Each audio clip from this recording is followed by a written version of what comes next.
On the eve of the real Halloween, when everyone is already dressing up at home, a girl, Sarah, is forced to write an essay about her fears in order to get into Columbia University. She is distracted by a noise, and opening the window, there is her boyfriend Tyler, who has come to entertain the girl a little. However, their conversation is interrupted by her mother Katie and brother Sonny, so Tyler is forced to leave the house and the family goes to bed. The next morning, there is no way Sonny can successfully complete his Tesla Tower project, but Jim stops by, asking Kathy to babysit his son Sam for a few days while he is away. Mom sends everyone off to school, and in the yard they see a no-holds-barred Halloween fan, Mr. Chu, who has erected a beautiful set.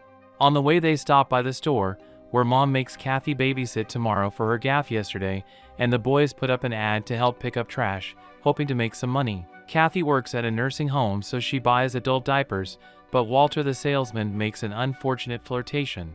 The adult diapers are actually 2 for 1 if you want to grab another pack. A festive atmosphere reigned at their school, but the school bullies weren't up to it. They just wanted to kick the Trash Brothers' asses, but the teacher intervened and chased them away. And Tyler comes to Sarah and invites her to a party tonight, but the girl refrains because she has to sit with her brothers. At the end of the school day, the boys get ready for the party and take their first order of trash pickup. Their first place of work was an abandoned house, which reeked of Pennywise atmosphere, and the gnomes from the last part were waiting on the doorstep. I'll leave a hint for you to see above. Inside the creepy house, it turns out that Sam has agreed to work almost for free because the girl on the phone allowed to take everything they find in the house. And just a few minutes later, Sonny finds a secret passage in which there is a chest. Opening it, there is a book with a lock. The boys open it and realize that it isn't finished, so they don't give it any importance, but good old Slappy the ventriloquist doll appears next to it. Sonny finds a card in his pocket and reads the spell, but nothing happens and Sam scares Sonny. But as they are about to leave, they encounter the bullies again, who take the book.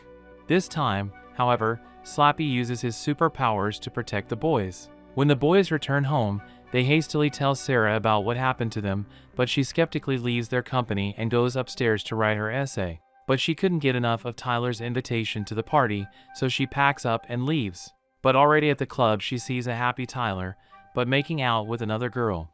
So she just runs off, and in the meantime Sam has already put his Halloween keepers on display for everyone to see while Sonny practices his act in front of the puppets. An unfortunate performance leads to the awakening of Slappy, who pretends to be a do-gooder and helps the boys put things together and write their homework and revive their favorite figures, who start fighting, but the doll asks them to make it their little secret and not to tell anyone about it. Sarah comes home and complains about her boyfriend and her mother while it's Slappy listening intently. In the middle of the night, while everyone is asleep, Doll reworks Sonny's project for tomorrow's performance and visits Sarah afterwards. The next morning, Slappy finds herself in her backpack, and when Sarah leaves Slappy in her locker, he overhears their unpleasant conversation with Tyler. And as the guy was decorating the stage, Slappy showed up and threw the guy down the stairs to go to the hospital, but no one believed his stories about the demon doll. Meanwhile, at Sonny's performance, in which he powered a light bulb from a distance, everything went just as Slappy intended. Sarah picks the boys up from school, and in the car they realize that yesterday Sarah complained about Tyler and her mom. When they get home, Mom is messing around with the doll and won't listen to the kids about the story about the doll being alive, as immediately the phone rings. Attempts to destroy the doll were unsuccessful. And when Mom returned, she left all the kids without Halloween because they are all grounded because of their delusions and the explosion of the physics lab. However, in Sarah's room, the doll gets fed up with Sarah and she stabs him with a bat. Next, they dump his body covered in a suitcase into a lake, but on the way home, the doll returns, and after a collision, he disappears. The town is not much shaken by this yet, and everyone is getting ready for Halloween until Sarah finds an article about the town of Madison where people have seen huge insects and lots of monsters. They also learn that the monsters came from Robert Stein's books, and his first unpublished book was written in their town. So their target becomes the bully who took the book from Sonny a little earlier. Slappy, meanwhile, sneaks into the supermarket and creates monsters of all kinds from the set. I like the witches best, and of the salesman Walter, Slappy makes his ward.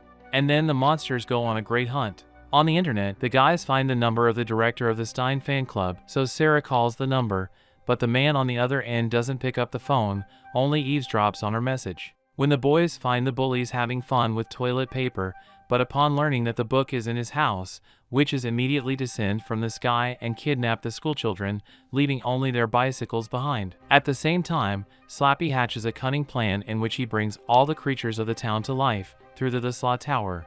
Sunny and Sam sneak into the house and find the book, but Slappy already manages to start the process and all the stuffed animals and decorations start to come to life, so our heroes see the Gammy Bears come to life before their eyes, transforming into larger ones and eventually attacking them. Sunny manages to pick up a call from her mother and yell that they are being attacked, so she quickly follows home, and the boy accidentally opens a book and begins to put the monsters back in their place. And then Sunny saves Sam from a giant jelly bear, and they leave the house, where Sarah begins a battle with the skeletons and Sunny wipes them out with the book. Meanwhile, Ryder Stein is in a hurry to pack his bags and hit the road. The city is already swarming with creatures from different universes who attack people, and even the police can't stop them. Sarah opens the book and realizes that it is incomplete, and Sunny tells her that her mother is on her way home, so she must be rescued as soon as possible. Mom ends up at their house, but already in the cocoon of a huge spider, which subsequently takes her to Tesla Tower. And the precious book is stolen by a ghost. After that, the guys are rescued by a neighbor, Mr. Chew. And while Slappy is experimenting on their mom, Mr. Chew turns out to be a Stein fan and helps the team assemble horrifying monster costumes, but on a small budget. And now with a disguise, they head to the very epicenter, to Tesla Tower, where the Scarecrow with the pumpkin mistakes them for his own and doesn't attack. By the way, Stein has already arrived in town and sees that his book called Restless Halloween has come to life after all, and when he sees the red balloon by the sewer, he is convinced that he wrote about the clown before Stephen King did. When Sunny, Sam, and Sarah go up to the control module, Slappy shows them his new creation in the form of his mother, then tells them that he wants to destroy the book at the top of the tower so that the monsters won't go back there. They have to split up. Sunny has to stop the tower and Sarah goes out to battle Slappy. Sunny finds the right switches, but when activated, the voltage only increases, and Sarah upstairs replaces Stein's book with Frankenstein and tricks Slappy, then pushes him straight to 400 watts, after which Sarah opens the book and returns all the monsters to the pages. And when it's over, Stein shows up to save the guys, but soon realizes they've done just fine without him. Walter transforms into a man and they leave the sinister place, and the same bully falls out of the sky into the bushes. Sarah, seeing a real scribe in front of her, asks for advice for writing the essay, but Stein is sure if she wrote the finale of his book in one night, she can handle the essay even faster. You just have to write about what you know about. Sarah began to write about fears of losing loved ones, fears of not fulfilling her dreams, and it was a great topic because she ended up getting into university. And Stein is content to finish another book and put it on his secret shelf, but the unexpected outcome was the appearance of Slappy, who survived and wrote his own book in which Stein himself is the main character, so Slappy locks his creator in the same trap. Papa! If you liked the video, subscribe to the channel and like. Do not leave these buttons without attention. Not for nothing YouTube invented them to support the authors. All are grateful for watching. Good luck, and I always say goodbye.